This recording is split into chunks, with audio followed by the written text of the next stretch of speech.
Fervent du sport, mesdames et messieurs, bonsoir et soyez les bienvenus sur le plateau de Sport 45. Eh bien, dans cette émission, mesdames et messieurs, eh bien, nous parlerons de la poursuite inexorable de la séance des entraînements des Diables Rouges à Prime pour la 8e édition du CHAN, entendu par là, championnat d'Afrique des Nations qui va se dérouler dans 3 pays, comme on vous l'a dit dernièrement, au Kenya, en Ouganda et en Tanzanie. Et puis du judo dans cette émission, mesdames et messieurs, nous parlerons de l'atelier de renforcement des capacités sur les nouvelles méthodologies de l'entraînement de haut niveau et sur les nouvelles règles d'arbitrage et kata, organisé par la Fédération congolaise de judo et disciplines associées en collaboration avec l'association Les Masters de la République démocratique du Congo.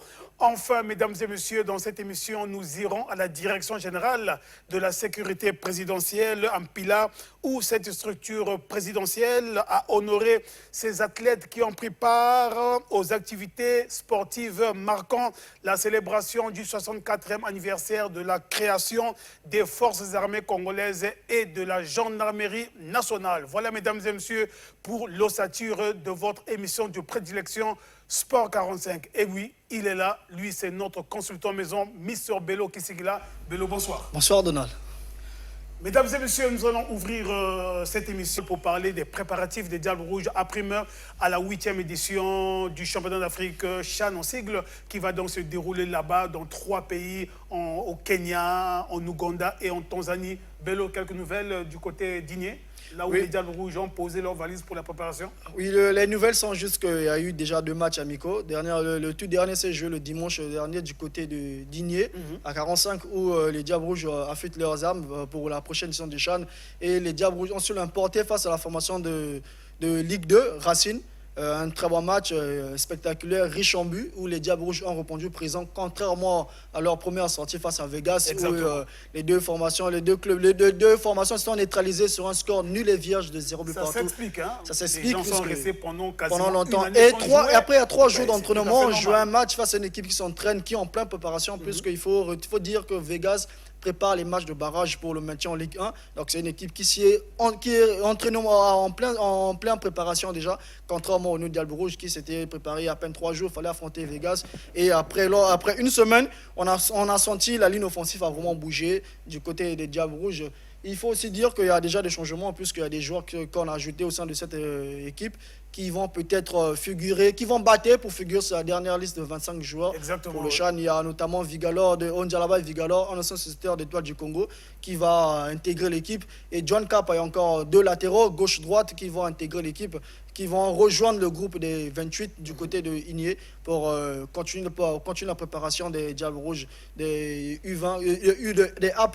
Mais il faut dire les Diables Rouges seront aussi internés, selon les dernières nouvelles que nous avons eues sur place. Ah oui, faut dire. L'internement est prévu cette semaine du côté de Igné. Ça sera une première de voir l'équipe nationale être internée à Igné, au centre technique de la FIFA.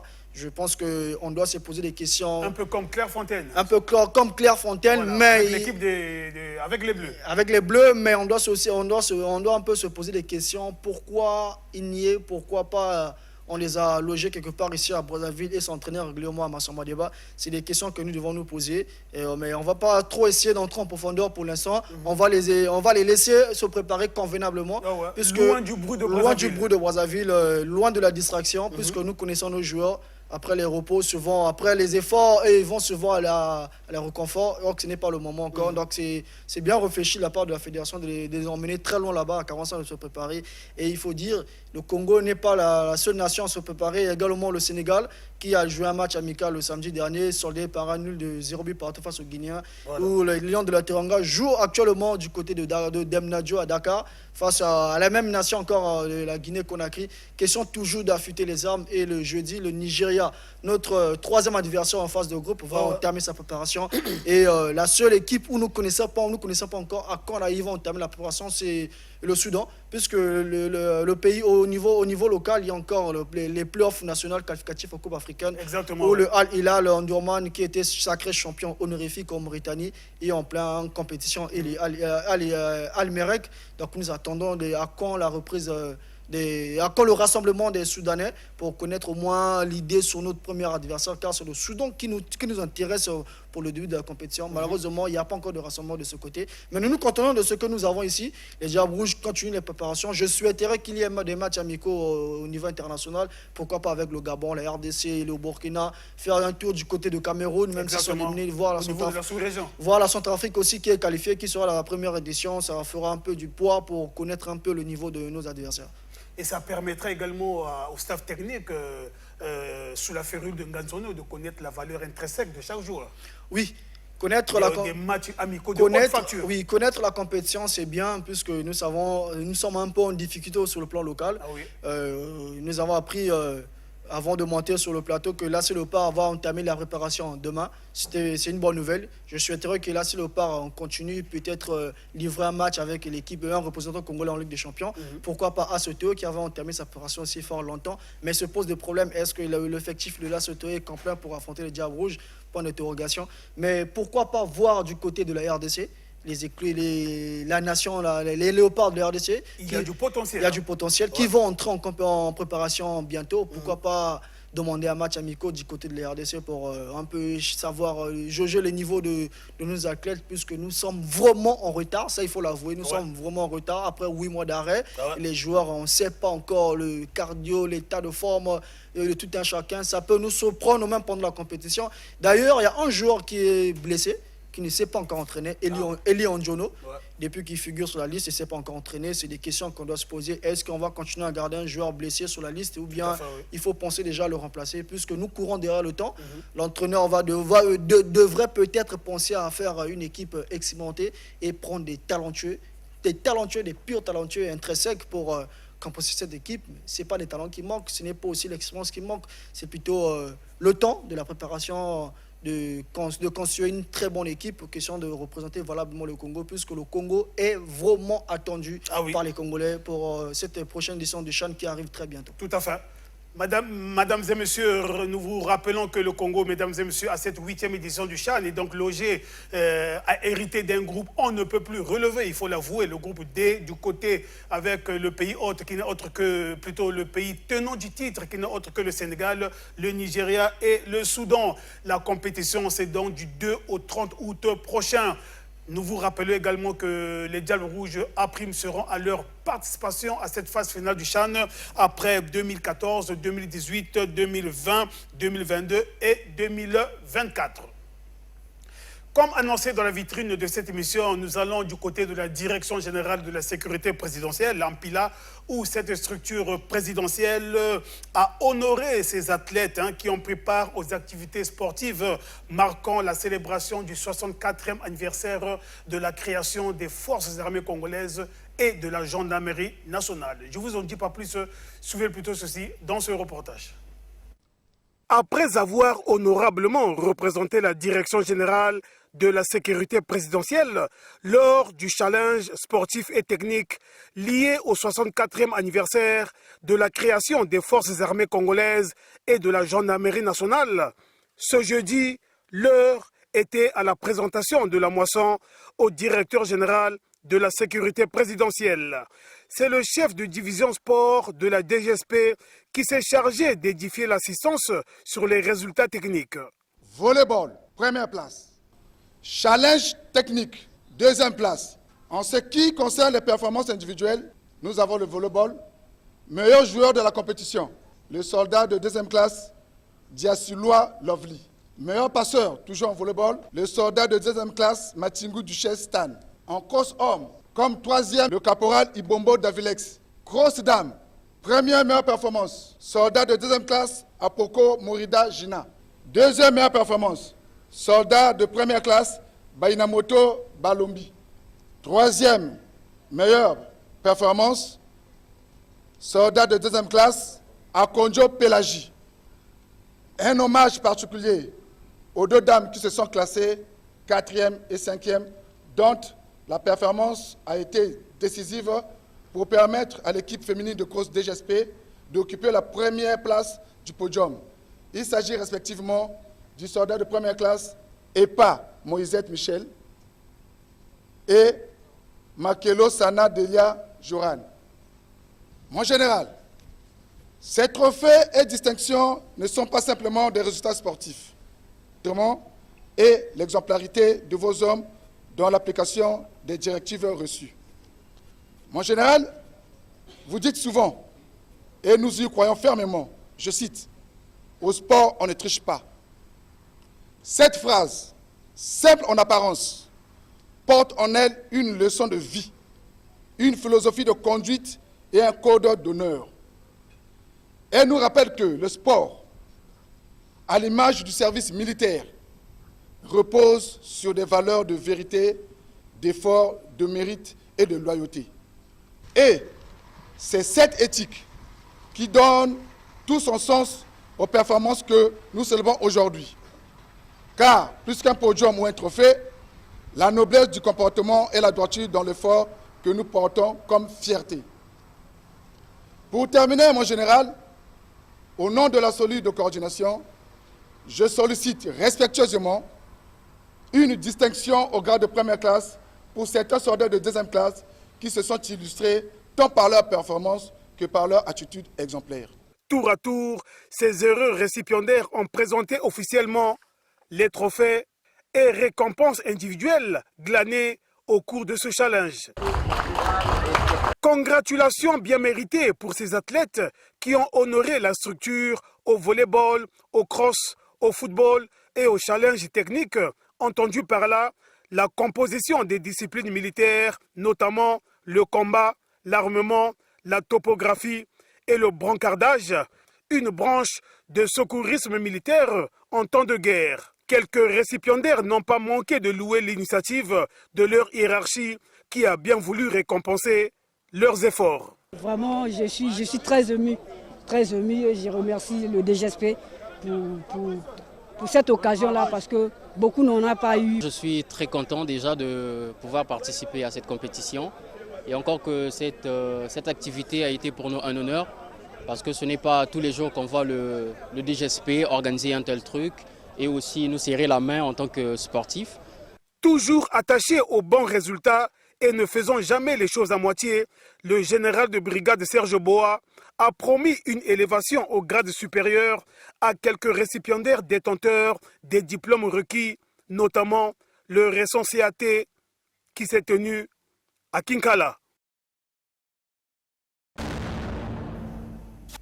Mesdames et messieurs, le conseil spécial du chef de l'État, directeur général de la sécurité présidentielle, on a profité pour congratuler ces vaillants athlètes qui ont honoré la structure. Écoutez le général de brigade Serge Boa. Je voudrais encourager et féliciter l'encadrement des athlètes qui, par leur force et leur courage, ont pu nous ramener les différentes médailles et coupes. Mais je pense qu'on peut et on pouvait faire mieux. Voilà pourquoi, pour la saison prochaine, je vous exhorte à faire mieux que ça.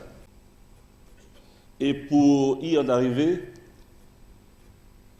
il faut se préparer. Il s'agit de travailler. Et travailler durement. Parce que, comme avait dit un contemporain, au sport, on ne triche pas. Le secret, c'est la préparation. La vraie préparation. Et le reste, les résultats vont s'en suivre. Aux athlètes, vous avez honoré la structure par votre manière de faire. J'insiste et je répète, vous avez honoré la structure. Voilà pourquoi le commandement va, en contrepartie, essayer de jouer sa partition, c'est-à-dire vous donner un petit sourire. Une fois de plus, félicitations pour avoir honoré la structure. Parlons à présent judo, mesdames et messieurs, avec l'atelier de renforcement des capacités sur les nouvelles méthodologies de l'entraînement de haut niveau et sur les nouvelles règles d'arbitrage et kata organisé par la Fédération congolaise de judo et discipline associée du président Nel Francis Atta Asiokara et en collaboration avec l'association Les Masters de la République démocratique du Congo. Je m'en vais, mesdames et messieurs, vous proposer un extrait justement des démonstrations.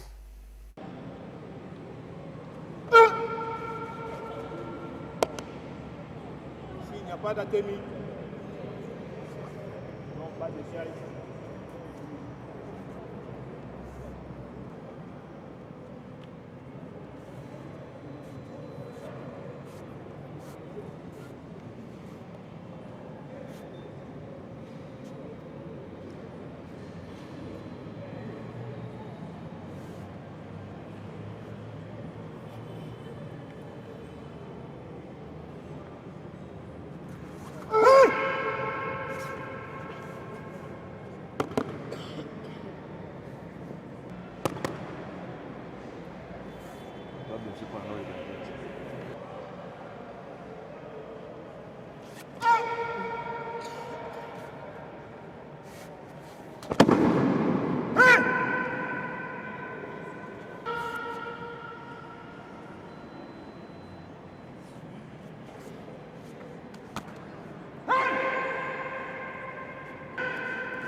Troisième.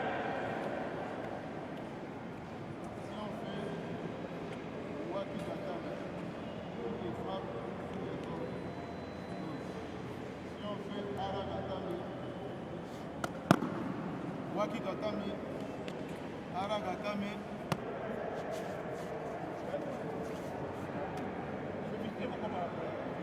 Ne traîne pas, même ils sont. Il faut traîner à. Bon.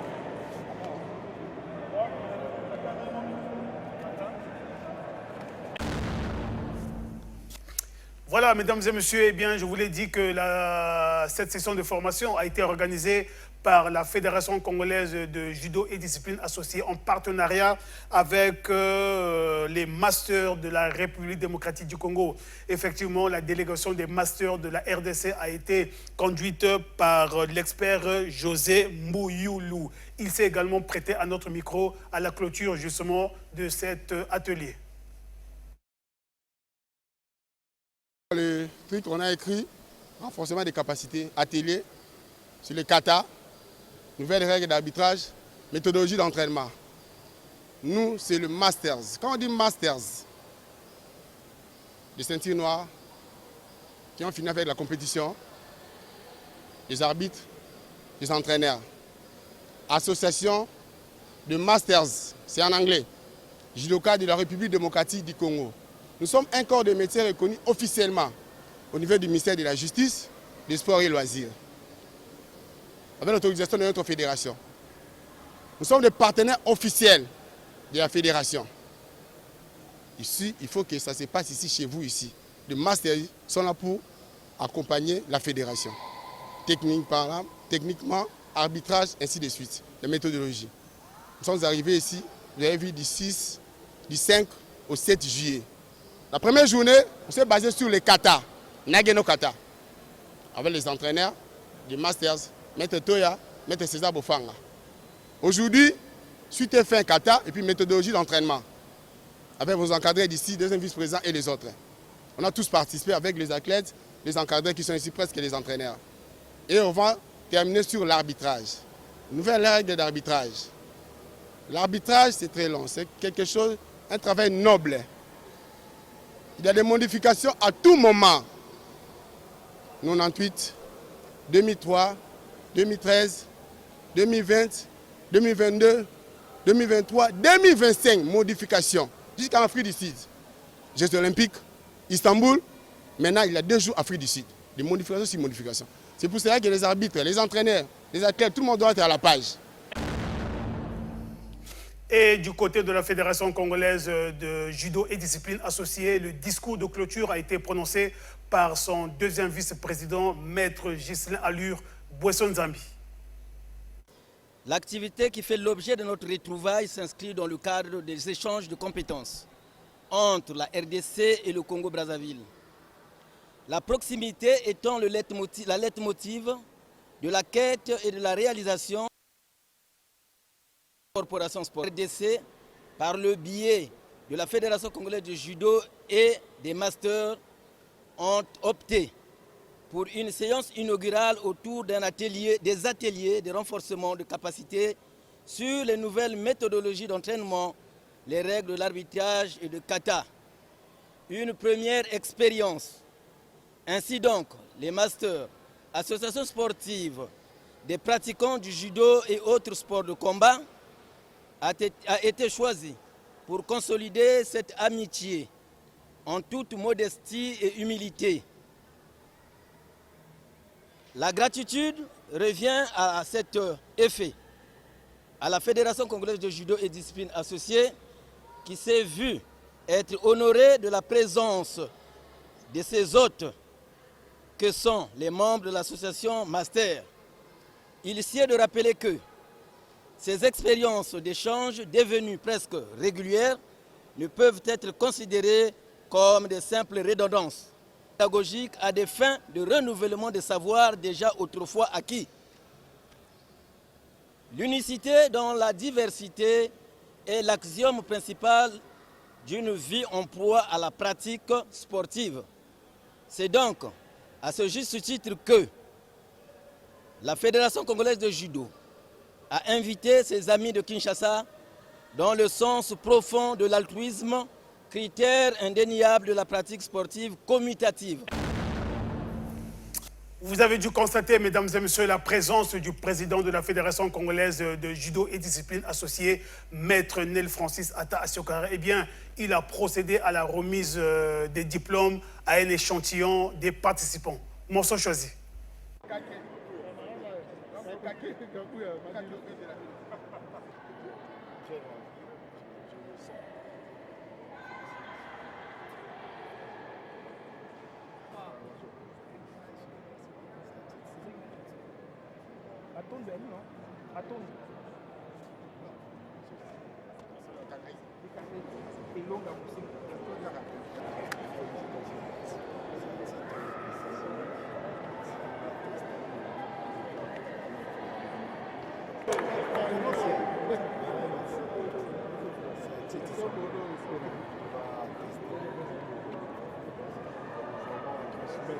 Votre sagesse.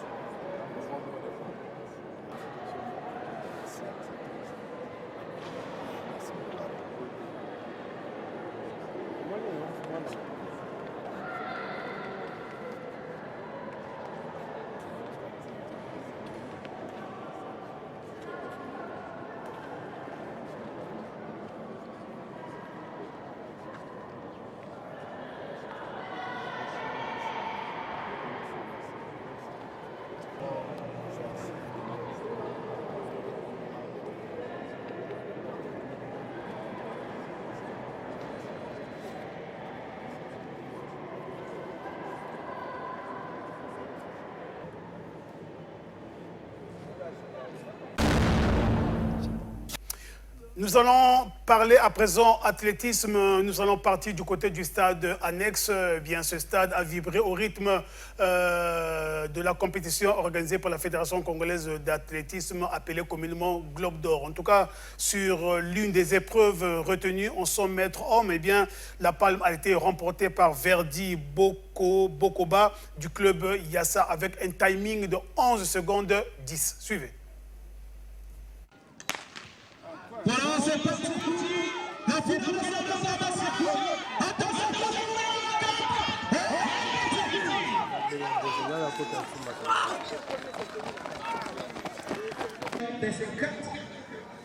de ces quatre étapes du circuit Team Meeting Globe d'Or. Alors le rendez-vous est donné en août. Rappelez également qu'en août, nous avons... Je vous propose à présent de suivre la réaction du secrétaire général de la Fédération congolaise d'athlétisme sur l'inquintessence justement de cette compétition. Je suis Alain Wilfred Mamboukou, secrétaire général de la Fédération congolaise d'athlétisme. Effectivement, vous êtes les témoins et donc on ne peut pas dire le contraire. Nous pouvons vous rassurer que tout s'est bien passé. Nous venons donc de vivre la troisième étape du Globe d'Or qui est composé de 3 grandes compétitions. Et aujourd'hui, nous étions avec le Red Line et il nous reste la dernière étape que nous allons célébrer ici le 16. Voilà, la fédération s'organise comme toujours avec les moyens de bord. Et nous disons, comme nous avons l'habitude de dire, que mieux vaut la fin d'une chose que son commencement. Ça sera donc la fin. C'est le moment auquel nous sommes en train de mettre le paquet parce qu'à cette occasion, nous aurons beaucoup d'invités. D'ailleurs, la presse, vous êtes aussi nos invités, les partenaires de tous les jours. Donc, nous sommes en train de se préparer dans les moyens donc avec les moyens de bord. Et à cette occasion, nous pouvons solliciter également l'appui des partenaires qui nous viennent en aide pour mieux réussir cet événement. Mais au niveau de la fédération, nous sommes en train de faire l'essentiel pour que cette phase se passe dans des conditions vraiment exceptionnelles parce que ça sera un moment où il y aura la remise des prix, la reconnaissance, il y aura beaucoup de choses. À l'issue de ces 4 étapes, nous allons primer les meilleurs athlètes et voilà, c'est ce que nous sommes en train de prévoir. Alors, je profite donc de vos micros pour vous informer également que la Fédération congolaise d'athlétisme est engagée à une très grande compétition. Il s'agit effectivement des 3e championnats d'Afrique d'athlétisme U18, U20, où le Congo est engagé avec une délégation de 11 personnes, dont 7 athlètes. Et donc, mais jusqu'à présent, nous sommes engagés, mais le Congo est encore à Brazzaville. Et cette compétition est couplée du congrès de la Confédération africaine. Le congrès qui va préparer l'Assemblée générale de la Fédération internationale World Athletics qui va se produire en septembre lors des championnats du monde au Japon. Et donc à cette occasion, comprenez que nous sommes en train de lancer un vibrant appel aux autorités parce que si le Congo ne participe pas, assurément, nous allons passer à côté de quelque chose qui ne sera pas bien. Les sanctions vont s'en suivre. Parce que au niveau du sport, lorsqu'on est absent, on décide contre vous. Il y a le congrès. Nous souhaitons, vraiment, c'est notre souhait. Je sais que le pays est en train de traverser des moments difficiles, mais même vraiment une représentativité là-bas. Ceux du congrès et puis quelques athlètes pour sauver la face de la République. Donc les partenaires, les autorités, le ministère en charge des sports, vraiment nous comptons, nous croisons les doigts, nous savons que le miracle va se produire et ça se passe du 12 au 20 de l'autre côté de Abeokuta, à 40 km de Lagos, donc au Nigeria. Au mois de juillet là déjà. Est-ce que les athlètes sont déjà en chantier? Depuis longtemps, nos athlètes sont en chantier avec les moyens de bord. Nous avons déjà fait un certain nombre de formalités. Il y a des formalités donc il y a eu déjà les pré-engagements, les engagements définitifs. Donc là-bas, ils avaient déjà pris toutes les conditions sont remplies pour que la délégation congolaise prenne part à cet événement. Voilà, alors Bello, là nous étions en train d'écouter le secrétaire général de la Fédération congolaise d'athlétisme qui exhorte les pouvoirs publics, notamment le département des sports, à tout mettre en œuvre afin que les athlètes congolais puissent aller prendre part à la compétition qui va se dérouler là-bas, au championnat d'Afrique, qui auront lieu là-bas du côté du Nigeria.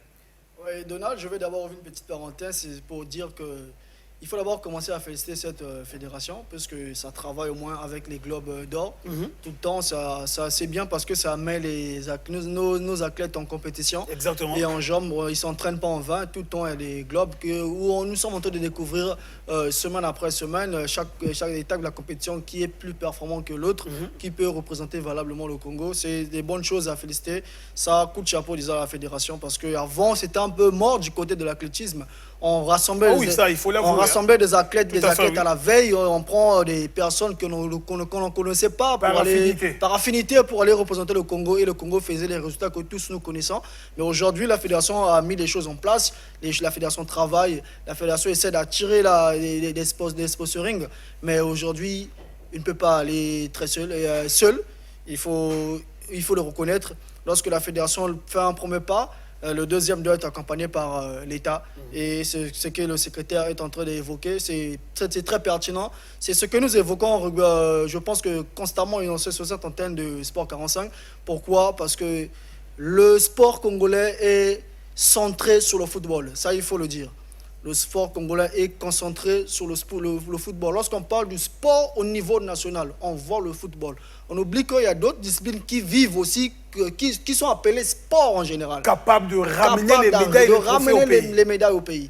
Aujourd'hui, l'athlétisme, nous avons des clubs comme Otoyo qui a créé son club d'athlétisme qui est structuré avec des athlètes que nous connaissons qui font des très bonnes performances au niveau national. Et le Congo devra aller participer à au prochain championnat du côté du Niger. Je pense qu'il faut maintenant accompagner le suivi de l'État. Il faut accompagner. Oui. Il ne faut pas manquer cette compétition comme a manqué le judo, l'handball, le basket. Tout le temps, nous sommes en train de manquer la lutte des compétitions parce qu'il y a un problème d'argent. Mais je pense qu'avec l'athlétisme, faisons un peu l'effort, que l'État les accompagne, que l'État mette un peu quelque chose à la disposition de cette fédération pour représenter le Congo, puisque les athlètes sont en jambes, il y a encore du jus où on peut espérer récolter des fruits valables. Donc il faut vraiment les soutenir. Il ne faut pas rester bras croisés pour dire tout le temps, chanter notre langage d'habitude, il n'y a pas l'argent. Je pense qu'on doit oublier ce genre de langage, dire qu'il n'y a pas l'argent, mais lorsqu'il y a le football,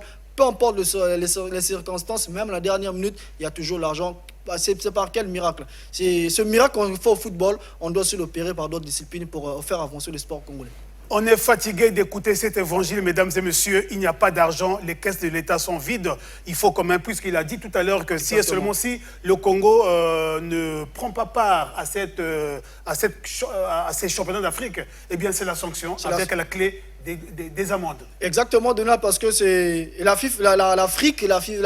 l'Afrique s'est rendu compte que non, il y a un chaos total au niveau de la République du Congo. Tout le temps que nous les invitons, tout le temps qu'ils sont qualifiés, ils ne prennent pas part à la compétition. Il faut au moins participer pour faire plaisir aux organisateurs et non manquer à l'invitation. Au moment où vous êtes parfois invité d'honneur, vous répondez jamais présent. Et tel que là, il y aura le congrès. Tel qu'il y aura le congrès. Que le président de la fédération soit présent au congrès. Et c'est avec l'athlétisme, le Congo ne va pas participer pour participer. Moi, je crois fort à cette discipline que le Congo, s'il participe, nous aurons des médailles. Puisque dernièrement à Kinshasa, nous avons ramené des médailles ici à Brazzaville. Donc pourquoi pas aller ailleurs aussi, emmener à ce championnat et revenir avec les médailles. Je pense qu'on doit vraiment faire des bouchées doubles pour sauver ces athlètes afin de participer à ce championnat. Très rapidement, mesdames et messieurs, nous allons terminer avec la réaction du président de la Fédération congolaise d'athlétisme.